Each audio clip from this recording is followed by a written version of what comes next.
So we already obtained the shear moment diagram from the previous calculation. The next thing we are going to do is try to draw the shear moment diagram.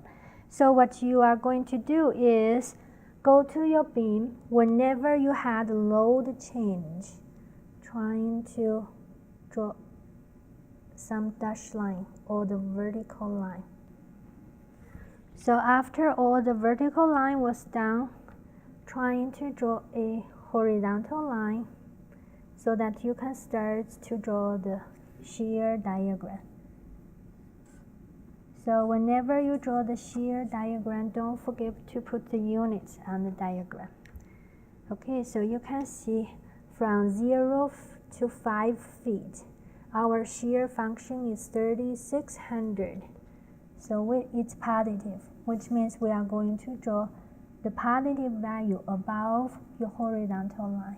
So that's going to be 3600, which is good from 0 to 5 feet.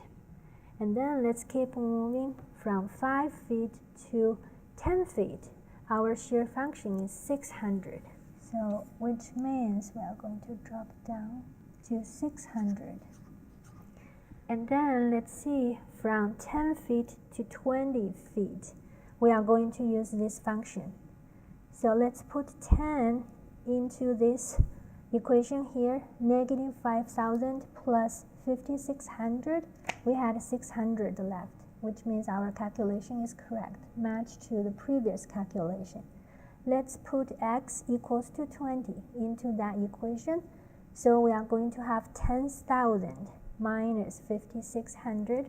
So which means at 20 feet, we are actually going to have 4,400 pounds negatively. And from this function, it's ax plus b, which means it will be a straight line.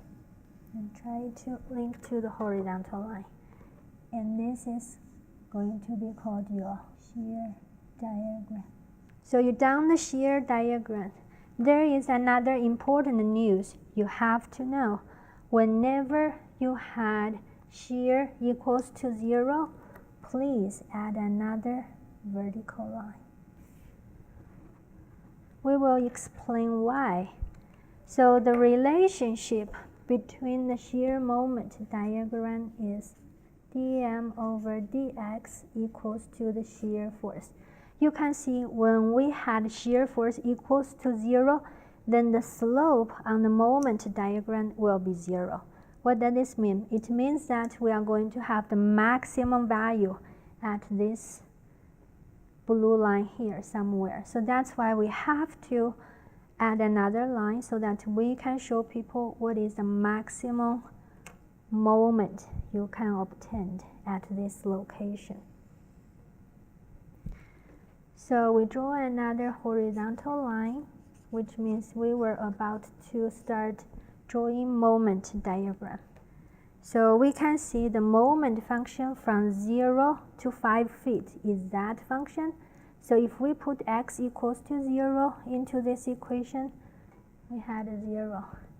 If we put x equals to 5, then we are going to have 18,000. And this is a line equation, linear equation, which means we can use a straight line to connect this point.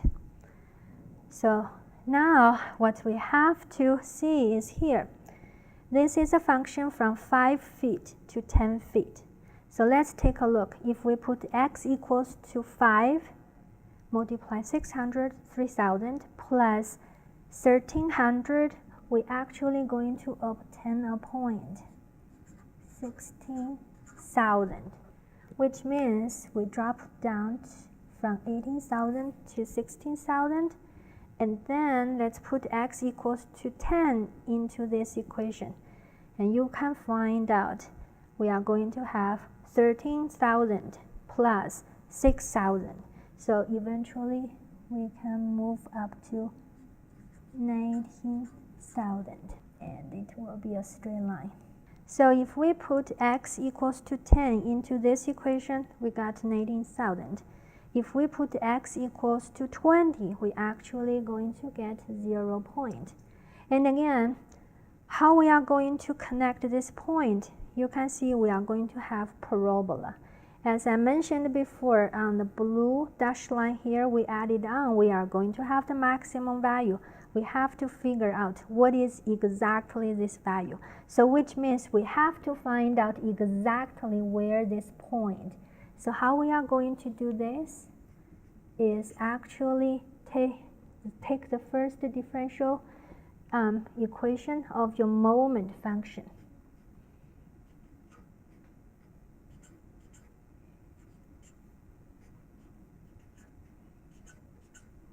Set up equals to 0.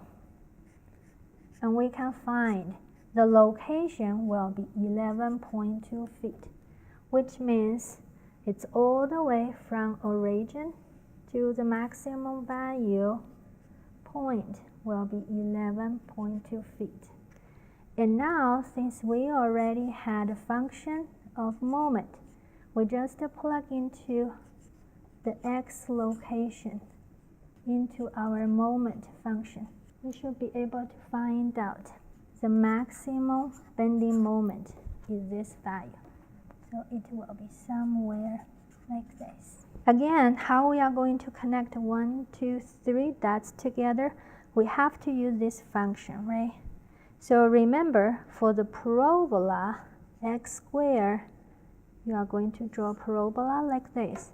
However, for our case, it's actually negative x squared. So which means we have to use something concave down to connect these 3 points. And that's going to be your moment diagram.